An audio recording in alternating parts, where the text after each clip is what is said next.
सोचिए, यदि जीवन में सुख ही सुख हो तो ये जीवन जीने लायक ना बचेगा।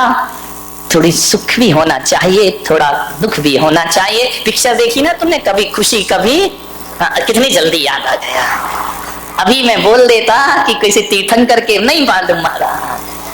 विचार कर, जीवन में कभी खुशी मिलेगी, कभी गम मिलेगा। एक साथ जीवन किसी का नहीं होता है, ध्यान रखना। उतार चढ़ाव जिंदगी में आएंगे। एक सा जीवन तो सूरज का नहीं होता। आकाश में सुबह का सूरज कुछ होता है, दोपहर का सूरज कुछ होता है, और सांझ का सूरज कुछ और हो जाता। फिर हमारा जीवन एक सा क्यों रहेगा? संसार में आज तक ऐसा कोई प्राणी पैदा नहीं हुआ होगा जिसके जीवन में सुखी सुखों कभी दुख ना आया हो, और ऐसा भी कोई पापी पैदा नहीं हुआ होगा कि जिसके जीवन में दुखी दुखों कभी सुख ना आए हो। ध्यान रखना, राम महापुरुषों के जीवन में भी दुख आते हैं, उनके जीवन में भी सुख आते हैं। ध्यान रखना। राम कहां पैदा हुए? राजा के घर में। सीता कहां पैदा हुई? राजा जनक के घर में, मिथिला में राजकुमारी बनकर पैदा हुई और वनवासी बनकर जिंदगी गुजारती उसने। मान्यवर, आप सोचिए, महिलाओं से मेरा निवेदन है कि सीता के विवाह के बाद उस बेटी को क्या सुख मिला है। विचार करो, तुमको तो मिल रहे हैं ना सुख, इतनी डेंजरस सास तो नहीं है ना, और तुम्हारी तो एक ही है, उन्हें तो तीन तीन को झेला है मेरे भाई। ध्यान रखिए। एक आदमी ने पूछा कि राम को वनवास हुआ, सीता साथ में क्यों गई? मैंने कहा सीता बड़ी समझदार थी। बोले क्या समझदारी? मैंने कहा ये समझदारी कि सीता ने दिमाग लगाया होगा कि यार तीन तीन सास के साथ रहने से तो एक जंगल ही अच्छा है। कौन इन तीन तीन के साथ माथा फोड़ी करेगा? जंगल में ही जिंदगी, यहाँ तो एक से नहीं बन रही है। एक ही कौन बोला तीन के बराबर है महाराज? विचार करना है आपको। सीता के जीवन में क्या सुख मिला? शादी होकर आई, स्वयंवर होकर आया, वनवास हो गया। वनवास हुआ, रावण ले गया। जंगल में भी सुख नहीं मिला, जंगल में रावण उठा के ले गया। लौट कर आई, युद्ध करके राम वापिस लाए, एक धोबिड़े के कहने से फिर जंगल में चली गई। क्या मिला उसे सुख मेरे भाई? बताइए, कोई सुख मिला? जब घर में थोड़ी तकलीफ हो ना, तो किसी को याद करो या नहीं करो, सीता को याद जरूर कर लिया करो कि उसके जैसे दुख संसार में किसी भी स्त्री को प्राप्त नहीं हुए। जब सीता की अग्नि परीक्षा हुई और राम ने कहा कि अब महल में वापस चलो, तो सीता ने इतना ही कहा कि हे प्रभु, अब मैं भगवान जिंदगी के अंतिम क्षण में कहा कि हे प्रभु, अब इस कलयुग में यदि मुझे जन्म देना, मेरे पति तो श्री राम ही हो, मैं उनकी पत्नी बनूं, मगर जैसा जीवन ये दिया है ऐसा जीवन मुझे कभी मिलना नहीं चाहिए। ध्यान रखना। जंगलों में जिसने बच्चे पाले हो, विचार करिए, बड़े किए, राम को सौंप दिए और चली गई सब कुछ छोड़ करके। कैसा आदर्श जीवन है। सुख दुख तो सबके जीवन में आते हैं। पाप कर्म का उदय होगा, दुख मिलेगा, पुण्य का उदय होगा, सुख मिलेगा। लेकिन मैं आपसे निवेदन कर रहा हूं कि जीवन में यदि दुख से बचना है तो दुखी व्यक्तियों का दुख दूर करने का प्रयास करो। तुम्हारा जीवन आनंद में परिवर्तित हो जाएगा, सुख में परिवर्तित हो जाएगा। आप अपने सुख के लिए मत जियो कि मेरा ही सुख मेरा है, चाहे दूसरों को दुख देके भी प्राप्त हो। ये साधारण लोगों की सोच है, लेकिन महान पुरुष तो सोचा करते हैं कि मेरा दुख तो छोड़ो, दूसरे का दुख मिटा दूं तो मेरे जीवन की सार्थकता सिद्ध हो जाएगी। ध्यान रखिए, दूसरों के लिए सोचिए, अपने लिए मत जियो। एक बात याद रखना, जो अपने लिए जीता है वो वीर होता है, और जो दूसरों के लिए जीता है वो महावीर हुआ करता है। ध्यान रखिए, ये अपने लिए नहीं जिए, दूसरों के लिए जिए। मान्य, थोड़ा अपने दुखों से बाहर निकलो और दुनिया के दुख को देखो। तुम्हारा मन कहेगा कि दुनिया में कितना गम है और मेरा गम कितना कम है। ध्यान, इबादत मंदिरों में जाके अपने दुखड़े रोते रहते हो, कभी दूसरों के दुख की प्रार्थना की? कभी कहा है भगवान मेरा पड़ोसी बहुत दुखी है, उसे सुखी कर दे?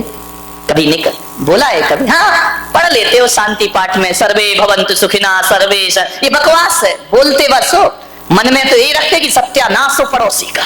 ध्यान रख, मेरे से आगे बढ़ रहा है, बर्बाद हो जाए, हे भगवान मुझे दे या नहीं दे, पड़ोसी को मत देना। ध्यान रखना, ये स्थिति, ये सोच है हमारी।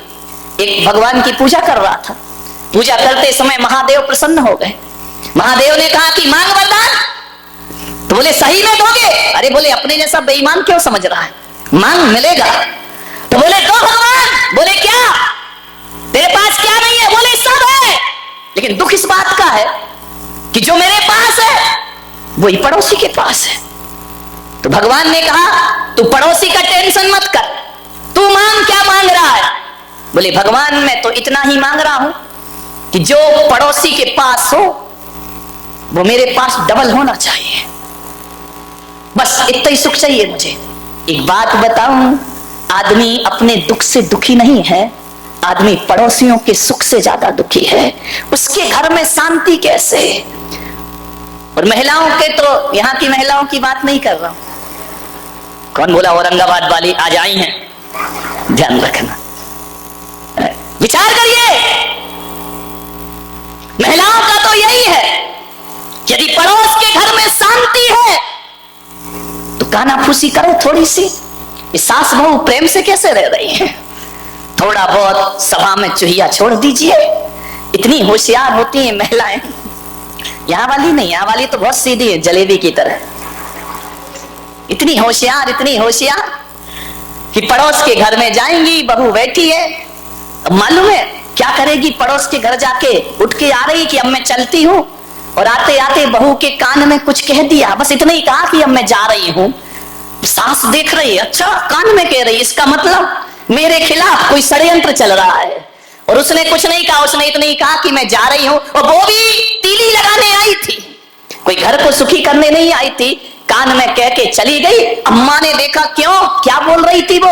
अम्मा जी कुछ नहीं, बस इतना बोल रही थी मैं। अब इस पे कोई अम्मा विश्वास करेगी कि मैं जा रही हूँ? इस पे कोई विश्वास करेगी क्या? अरे जा रही हूँ तो जोर से बोल देती, तू भी चुप आ रही है। आज श्री महाभारत प्रस्तुत करता।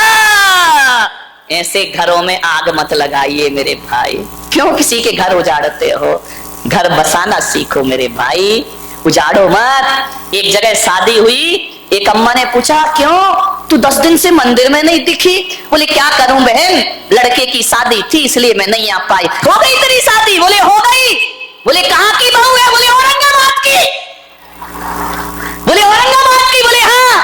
बोले कितना मिला है? अब तुझे क्या लेना देना कितना मिला है, वो जाने उसकी बहू जाने, तेरी छाती काहे को चल रही है?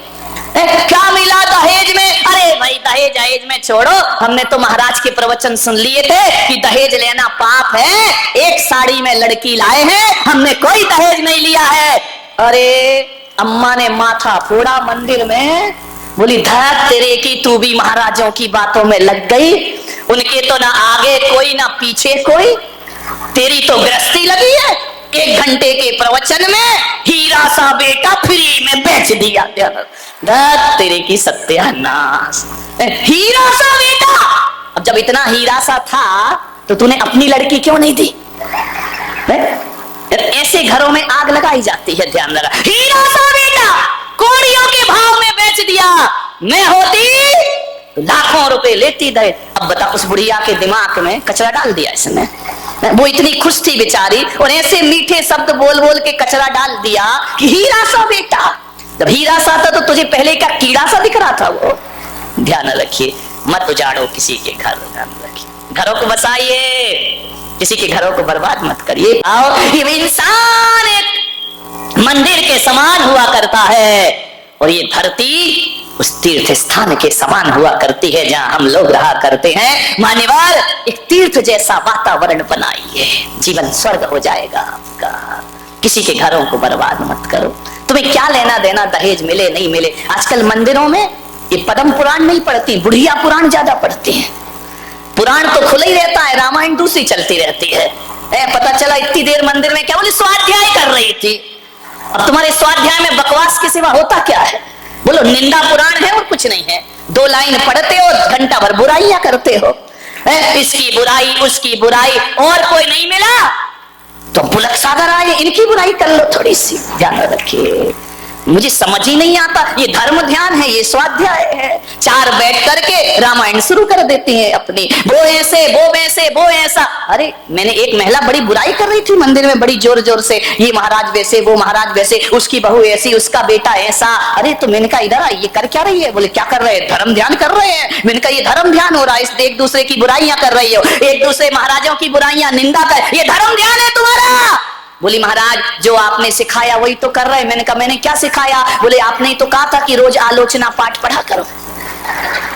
मैंने कहा कमाल है, धन्य है भाई, ये आलोचना पाठ चल रहा मंदिर में। मैंने कहा था अपनी आलोचना करना, तू मेरी आलोचना करने लगी। जय हो, विचार कर, ये बुढ़िया पुराण, इससे कोई कल्याण होने वाला नहीं है।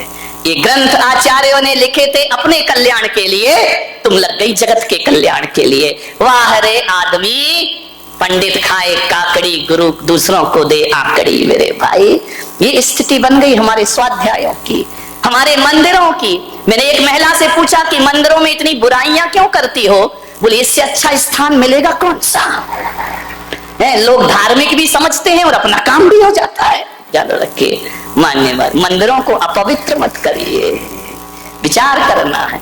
ये स्वाध्याय के नाम पे, ये पूजा पाठ के नाम पे, ये परंपराओं के नाम पे समाज में जो जहर घोला जाता है, ध्यान रखना, सोचना है आपको, विचार करना है।